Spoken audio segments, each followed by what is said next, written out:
पुणे शिर्डी थेट रेल्वे म्हणजे विकासाचा नवा ट्रॅक, अशी प्रतिक्रिया अहिल्यानगरचे माजी खासदार डॉक्टर सुजय विखे पाटील यांनी दिली आहे। पुणे ते शिर्डी दरम्यान पहिल्यांदाच थेट रेल्वे सेवा सुरू होत असून यामुळे साई भक्तांसह हजारो प्रवाशांचा प्रवास अधिक सोयीचा होणार आहे।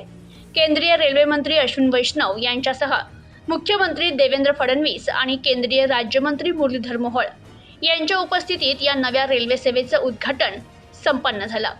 भाजप प्रदेश उपाध्यक्ष डॉक्टर सुजय विखे पाटील यांनी याबद्दल पंतप्रधान नरेंद्र मोदी, रेल्वे मंत्री अश्विनी वैष्णव आणि मुख्यमंत्री देवेंद्र फडणवीस यांचे आभार मानले।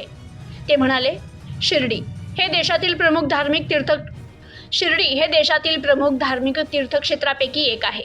पुण्याहून मिळालेल्या या पहिल्या थेट रेल्वे सुविधेमुळे लाखो भाविकांची मोठी सोय होणार असून धार्मिक पर्यटनाला देखील चालना मिळेल। तसेच गेल्या काही वर्षात रेल्वे क्षेत्रात अभूतपूर्व बदल घडून आला असून नवीन रेल्वे मार्ग, आधुनिक स्थानकं, वंदे भारत सारख्या अत्याधुनिक गाड्या आणि प्रवाशांसाठी वाढलेल्या सुविधा यामुळे भारतीय रेल्वेचा चेहरा-मोहरा बदलत आहे।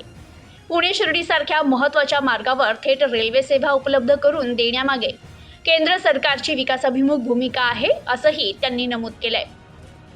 तर पुणे अहिल्यानगर शिर्डी रेल्वे सेवा ही त्याच दृष्टिकोनाचा भाग असून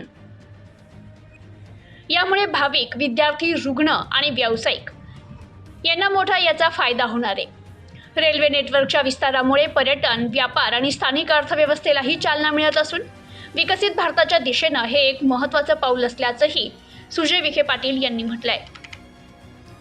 ब्युरो रिपोर्ट, न्यूज टुडे 24।